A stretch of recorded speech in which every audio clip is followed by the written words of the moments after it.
Welcome. This is Working with Realtors video tutorial number 2. My name is Jeffrey Smith. In this Working with Realtors example, I want to show you the note purchase contract and the assignment agreement. On this spreadsheet, down near the bottom, under Transaction Parameters, we can specify some parameters that will be filled in on the note purchase contract. For example, we have the number of days to delay between paying the seller his installment payments and receiving a payment on the purchased seller finance note. The number of payments that must transpire before we will buy the note. Usually just one payment, so that we don't look like a lender originating a loan. And then some warranties and representations from the seller, the number of times the payor has been more than 15 days late on a payment, and if the current payment is delinquent, the number of days, whether the note buyer in the contract needs the seller's consent to assign the contract. Typically you want the ability to assign the contract without further approval of the note seller. And the next entry is about releasing your liability when you assign the contract. Of course you want your liability released. On the other hand, you want these values reversed for the seller. You want the seller to get your assignment consent so that you can approve the next note seller, and that note seller must have the capacity and the ability to sell the note. And of course, you want the note seller to remain liable for the contract terms after assignment. Closing cost for the purchase of the note, you can default to note seller or choose note buyer. Earnest money deposit date. Earnest money amount. This is paid by the note seller.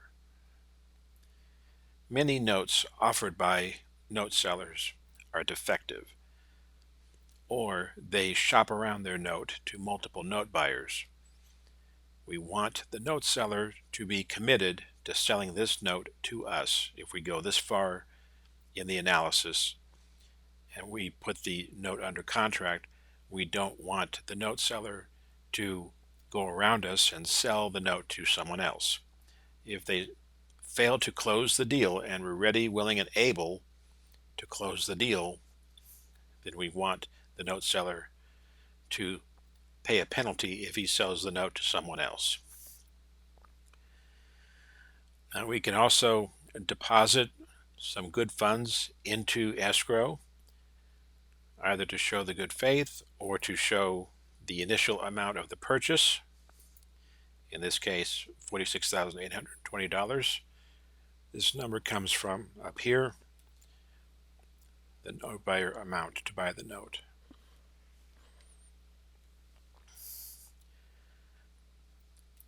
And a penalty if the deal is canceled. This is what the note seller must pay as further liquidated damages. And of course the escrow closing date. Now over here on the escrow tab, we're selecting which note we're buying. We're buying either the wraparound note or the first position note that's described over here under full purchase parameters. The first position note laid out, and we'll buy the note for a lump sum, giving an 11% yield in this example, and the seller keeps the second note for cash flow. You can see the blended terms. This is equivalent of a wraparound note. And the syndication parameters when you're selling this deal to a third-party private financier or note buyer.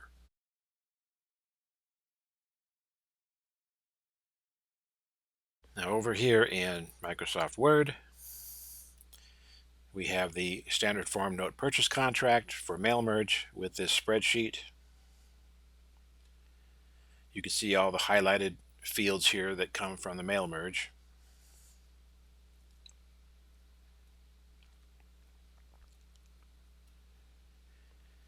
Once you fill in the values in the spreadsheet, you save the spreadsheet and then you click on Save as CSV and save the data as a comma separated values text file, and then you import that plain text file into the mail merge template by going up to the Mailings pull-down menu, select Recipients, use Existing List, navigate to the folder where you saved the CSV file,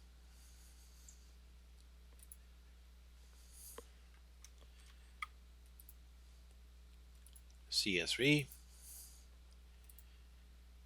Now go back up to Mailings, preview results, and all the values are filled in.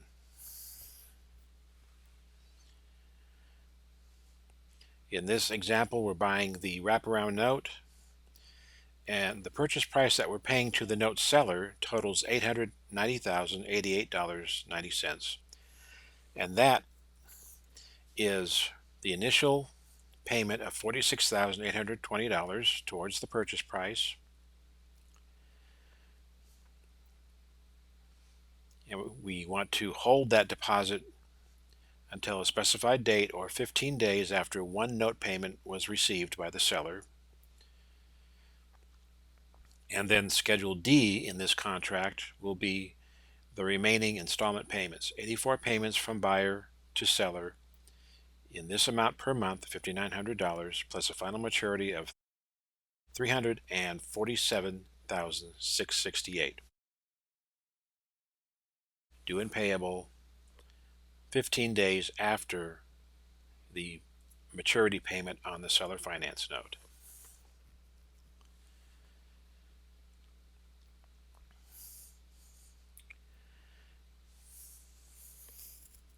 We also explained that as a note buyer, we are receiving 84 payments of $15,302 beginning on the specified payment date and a final balloon of $1,555,427 due and payable on the last day of the note.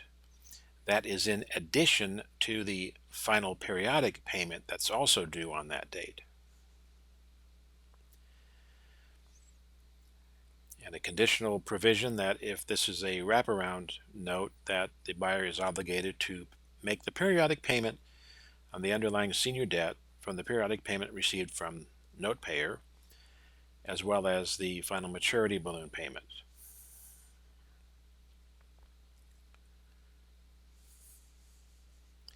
Now, if this is a partial purchase where you're buying just some of the note payments and returning that note to the seller, paragraph 6 applies. However, I recommend that you do not enter into that kind of transaction because it can be misconstrued or argued that it's some kind of a loan or a note hypothecation, and it causes some legal problems. Buy all of the payments, all of the balloon, and structure an installment payment plan if you're buying a split of the payments and the balloon payment. Now, if you're buying the first, it's typically a lump sum purchase. You now own the entire note, and the seller is out of the picture completely.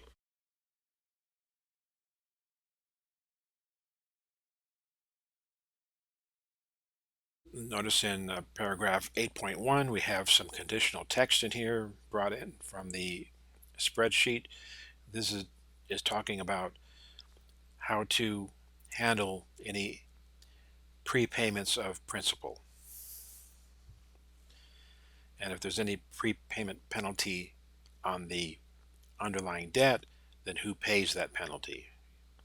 Usually you want the note payer to pay the penalty.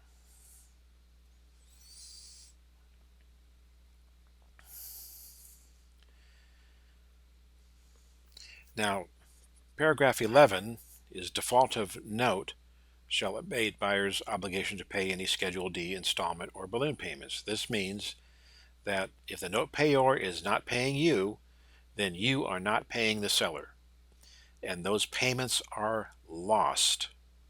That's what abatement means. Now, if at some time during the time frame of Schedule D the payments are resumed, then only the payments due to the seller from that point forward will be paid. So if the note payor misses 6 months of payments, the note seller will miss 6 months of payments, and they don't get that back.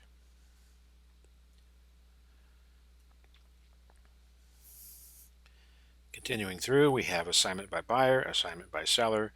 Assignment by seller is very rare because the seller who has the authority to sell the note, that's fulfilling this contract.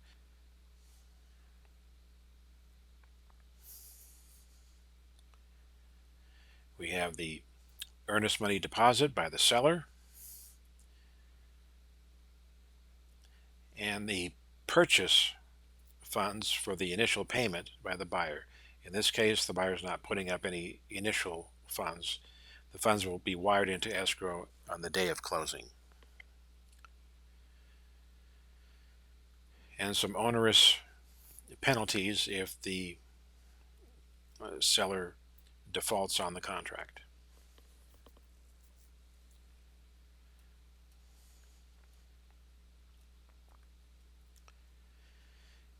And if you have any other documents to add to this contract, we have addenda fields and disclosures. These are things like the subject to disclosure. If you are taking title subject to, there are some disclosures necessary to explain that the existing debt holder may accelerate the loan due to a due on sale clause. Notices like that. List of the various schedules that you'll have to generate, and some fields for notarizing the contract.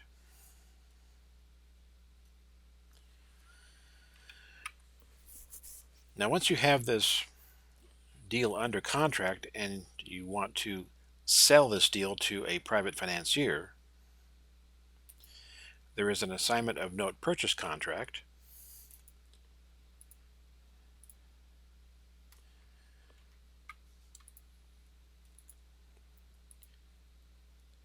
Bring in the mail merge fields,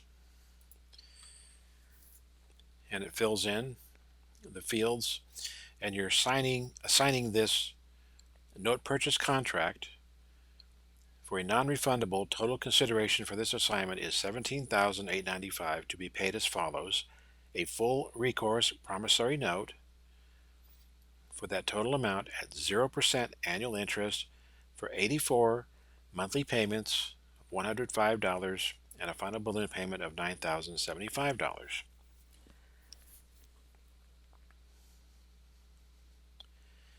This is the exact terms of your split agreement if you are partnering with a private financier and the private financier is paying you in terms of a partnership, not a legal partnership, but a joint venture. You would also receive this same amount of fee for your consulting. Now, there's also another consultant fee that's paid by the seller. That's your 2.5% of the purchase price. The seller will always pay that to you, but your subsequent cash flow and balloon payment from the transaction comes from the purchased seller finance note. So whoever owns that note, whether it's you because you set up an investment with a private financier or you assigned the deal to a private financier, you still get that cash flow and final balloon payment. Assigning the purchase contract is much safer than partnering with a private financier because you may have some SEC complications because you must use a hypothecation agreement to pledge the note that you're buying in your name using funds that you borrowed from the private financier. So instead of borrowing the funds and using a hypothecation agreement, you can just use an assignment agreement and an ordinary full recourse promissory note for the remainder of your fee.